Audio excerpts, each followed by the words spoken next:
Hello guys, how are you. मैं राजवीर शर्मा स्वागत करता हूं आपके अपने YouTube channel GK by Rajveer sir पे।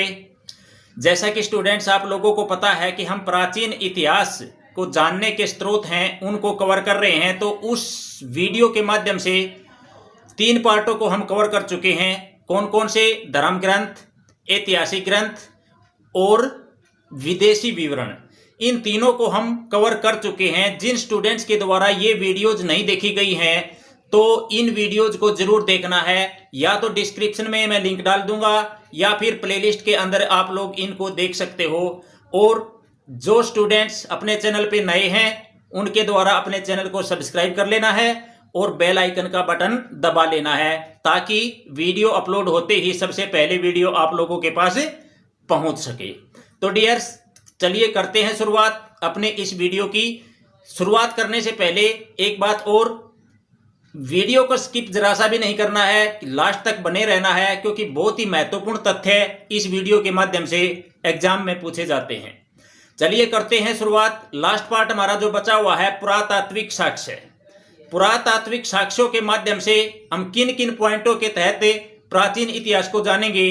भाई अभिलेख हो सकते हैं, सिक्के हो सकते हैं, मूर्तियां हो सकती हैं, हमारी चित्रकला हो सकती है, अवशेष हो सकते हैं। इन सभी माध्यमों से हम कवर करेंगे इस वीडियो को। चलिए करते हैं शुरुआत। पुरातात्विक साक्ष्य। सबसे पहले हमें पता होना चाहिए कि पुरातत्व क्या होता है। कि प्राचीन समय में मनुष्य द्वारा उपयोग में लाई गई वस्तुओं या किसी भी चीज का अध्ययन करना पुरातत्व कहलाता है। और अध्ययन करने वाले को क्या कहा जाता है? पुरातत्ववेत्ता कहा जाता है। हमसे क्वेश्चंस ये भी पूछा जा सकता है कि पुरातत्व विभाग की स्थापना कब हुई? पुरातत्व विभाग की स्थापना कब हुई? तो पुरातत्व विभाग की स्थापना है 1861 में हुई। किसके द्वारा की गई? अलेक्जेंडर कनिंघम के द्वारा की गई। फादर ऑफ पुरातत्व के नाम से किसे जाना जाता है? तो ध्यान रखना, फादर ऑफ पुरातत्व विभाग के नाम से किसे जाना जाता है? अलेक्जेंडर कनिंघम को ही जाना जाता है। लेकिन एक विशेष क्वेश्चन और बन जाता है कि पुरातत्व विभाग को स्थायी संस्था कब बनाया गया? तो उसका आंसर हमारा अलग होगा। ध्यान रखना, 1906 में पुरातत्व विभाग को स्थायी संस्था है बनाया गया। चलिए अब स्टेप बाय स्टेप हम यानी कि अध्ययन करते हैं कि पुरातत्व से संबंधित के क्या क्या पढ़ना है हमें। सबसे पहले हम पढ़ेंगे सिक्के। तो सिक्कों के माध्यम से हमें यानी कि प्राचीन इतिहास के बारे में बहुत सारी जानकारियां हैं मिलती हैं। देखिए, आहत सिक्के, जैसा कि आप देख रहे हैं आहत सिक्के। आहत सिक्के क्या होते थे? जिनके ऊपर चिन्ह तो उत्कीर्ण होते थे, खुदे हुए होते थे, परंतु उनके ऊपर लेख नहीं होता था। उन्हें आहत सिक्का कहा गया।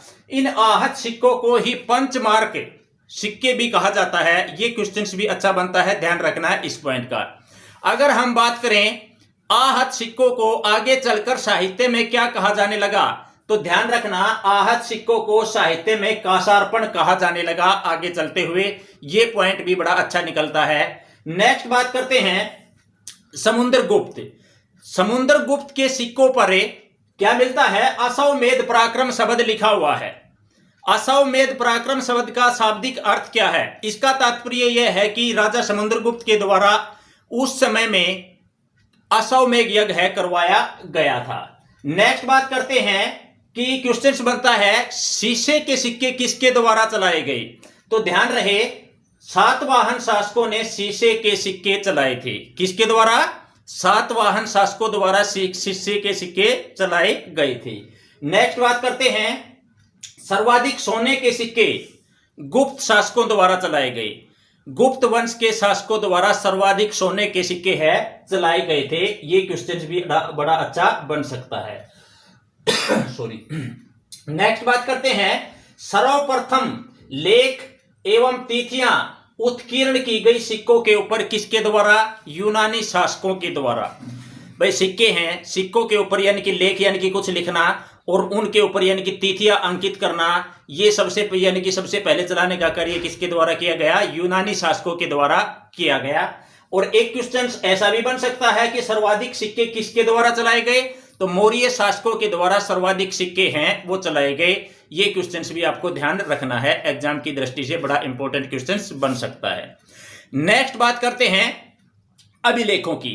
देखिए, पुरातत्व साक्ष्यों के संदर्भ में अभिलेख एक बहुत ही महत्वपूर्ण रोल अदा करते हैं।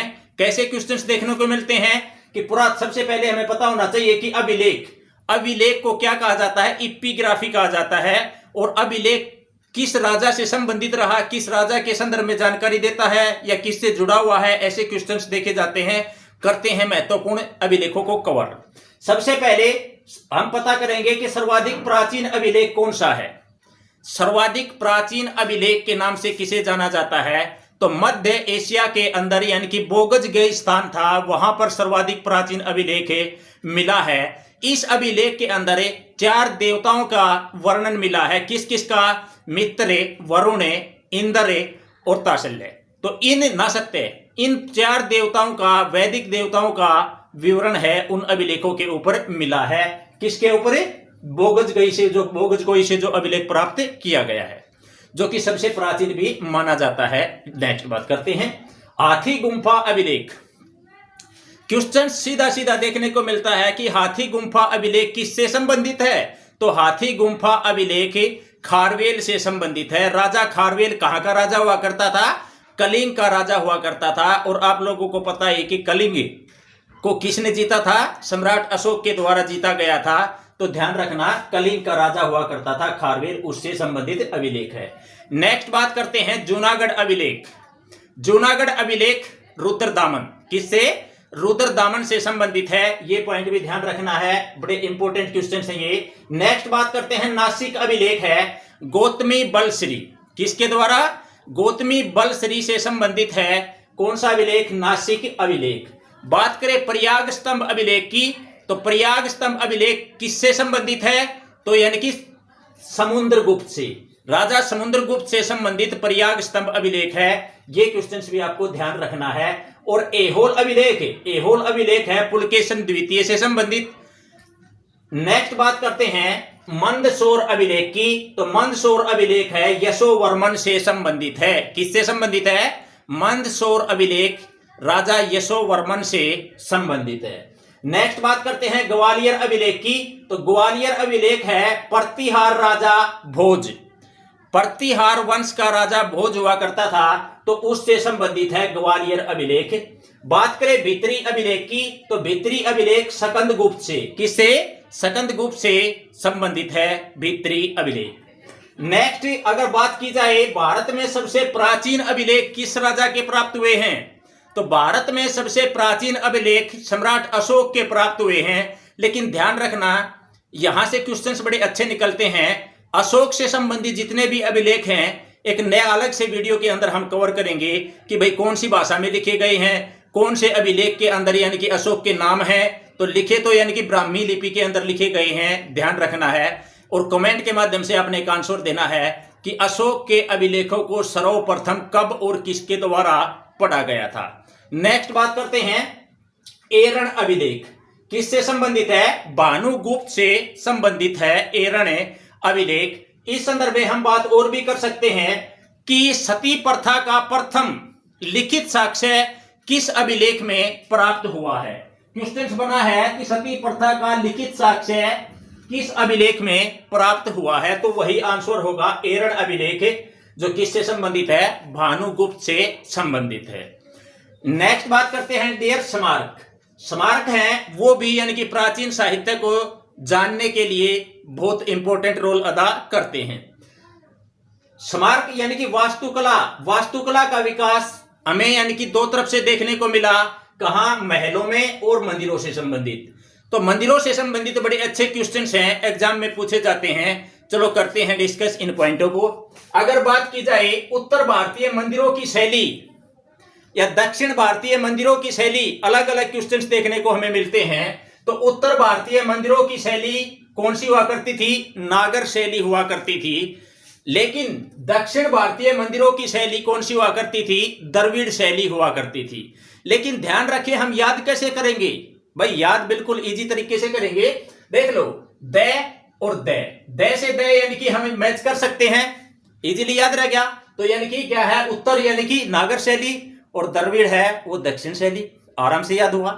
इस प्रकार रिलेट करते हुए जीएस को हम आसान बिल्कुल यानी कि स्मार्ट वे से पढ़ेंगे, बिल्कुल टेंशन नहीं लेनी है, अच्छी तरह से कवर करते हुए रिलेट करते हुए हम अगर पढ़ेंगे तो जल्द ही हमारी वो कैब है बढ़ती चली जाएगी। नेक्स्ट बात करते हैं दक्षिणापथ। देखो दक्षिण का अलग आंसर है और दक्षिणापथ का अलग आंसर है। दक्षिणापथ के मंदिरों की शैली कौन सी हुआ करती थी? वेसर शैली हुआ करती थी। कौन सी? वेसर शैली हुआ करती थी दक्षिणापथ मंदिरों की।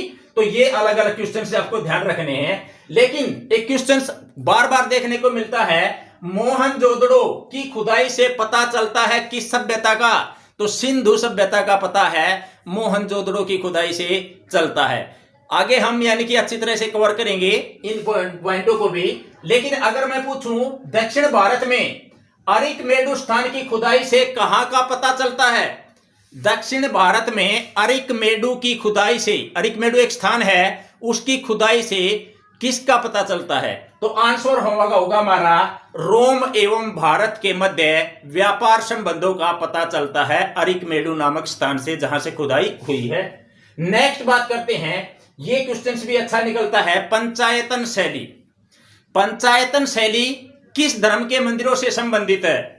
पंचायतन शैली हिंदू धर्म के मंदिरों से संबंधित यह शैली है। लेकिन इसके अंदर ध्यान रखना होगा किस प्रकार के मंदिर होते हैं पंचायतन शैली में, कि 4 पिलर होते हैं और उनके मध्य एक यानी कि मंदिर यानी कि शिवाला होता है। इस प्रकार से जो शैली होती है उसको हम किस नाम से जानते हैं? पंचायतन शैली के नाम से जानते हैं। नेक्स्ट बात करते हैं मूर्तियां। मूर्तियां हैं, उनसे भी हमारे यानी कि प्राचीन जो इतिहास है उसको जानने में बड़ी मदद मिलती है। बात करें प्राचीन काल में, कुषाण काल में निर्माण शुरू हुआ किसका? विदेशी प्रभाव अधिक था इन मूर्तियों पे। यानी कि प्राचीन कालीन मूर्तियों का निर्माण है वो कब शुरू हुआ? कुषाण काल में। और इन कुषाण कालीन मूर्तियों पर सर्वाधिक विदेशी प्रभाव देखने को मिलता है। ये क्वेश्चन पूछा गया है। अगर हम बात करें कि गुप्त काल में, गुप्त काल में जो मूर्तियां मिली हैं वो अंतरात्मा और मुखाकृति सामंजस्य को यानी कि बिठाती हैं। अंतरात्मा और मुख आकृति सामंजस्य को बिठाती हुई दिखाई गई हैं। किस काल से संबंधित है?